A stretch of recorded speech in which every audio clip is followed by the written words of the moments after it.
আমি অনার্স দ্বিতীয় বর্ষের একজন ছাত্রী, আমি বোরকা পরে কলেজ যাওয়ার চেষ্টা করি। প্রশ্ন হচ্ছে, পর্দা করার ক্ষেত্রে মহিলাদের মুখ ঢাকা জরুরি কিনা? জি, অবশ্যই পর্দা করার ক্ষেত্রে মহিলাদের মুখ ঢাকবেন। এটা নিয়ে অনেক ওলামাদের বা অনেকের দ্বিমত আছে, কিন্তু বিশুদ্ধ মত হলো মুখ ঢাকাটা পর্দার অংশ। কারণ আল্লাহ তাআলা কোরআনে বলছেন, ওয়ালা ইউবদিনা যিনাতাহুন্না ইল্লা মা যাহারা মিনহা, মহিলারা তাদের সৌন্দর্যকে প্রকাশ করবে না। যেটা প্রকাশ থাকে এমনিতে প্রকাশ, ঢাকার পরেও যেটা বাইরে থেকে দেখা যায় এটা কথা ভিন্ন, কিন্তু সৌন্দর্য প্রকাশ করবে না। আর নারী হোক আর পুরুষ হোক, সৌন্দর্যের রাজধানী হলো চেহারা, ঠিক না ভাই? ঠিক। তো চেহারাই যদি খোলা থাকে তাহলে আল্লাহ তাআলা সৌন্দর্য ঢাকতে বলছেন, তাহলে পর্দা হলো কেমনে? কথা কি বুঝাতে পারছি? তবে হ্যাঁ, আপনার মুখ নেকাব দিয়ে না বেঁধে কেউ যদি ওড়নাকে লম্বা করে টেনে দেয়, আল্লাহ বলেছেন ইউদনিনা আলাইহিন্না মিন জালাবিবিহিন্না, মহিলারা তাদের মাথার উপরে কাপড়কে টেনে দিবে। এই টেনে দিবে কেন? মুখ ঢাকতে হবে, সেই জন্য তো টেনে দিতে বলছে। অতএব ওইটাকে টেনে নিবেন, টেনে দিয়ে নিচের দিক থেকে খোলা থাকলো, সে অর্থে মুখ খোলা রাখতে পারেন।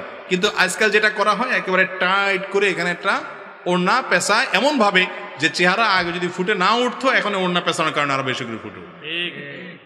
এরকম কিছু টেডি ওড়না আছে না নাই? এই টেডি পর্দা কিন্তু শরীয়তের পর্দা না। আল্লাহ আমাদের ভাই বোনদেরকে, মা বোনদেরকে সবাইকে বোঝার তৌফিক দান করুন। যে সমস্ত পুরুষরা তাদের মা বোনকে পর্দা ছাড়া বাহিরে নেন, অন্য পুরুষরা তাদেরকে দেখে কি চিন্তা করে?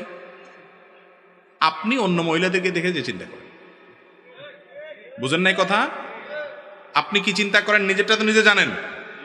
এবার বুঝেন আপনার বউ, আপনার মেয়ে, আপনার বোন, আপনার মা বাহিরে গেলে মানুষ কি চিন্তা করে।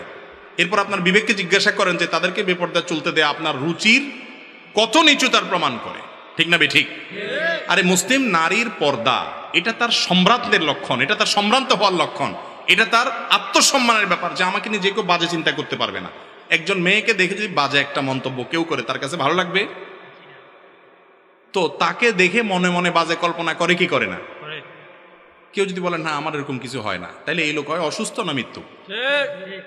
হয় তার রোগ আছে, ডাক্তার দেখাইতে হবে, আর না হইলে মিথ্যাবাদী। বিধায় পর্দার বিধান আমাদেরকে মেনে চলতে হবে। আল্লাহ বুঝার তৌফিক দান করুন।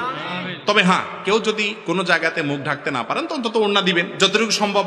ফাত্তাকুল্লাহ মাস্তাতা'তুম, যতটুকু সাধ্য করে আল্লাহকে ভয় করবেন এবং চেষ্টা করবেন আস্তে আস্তে মূল পর্দায় যাওয়া।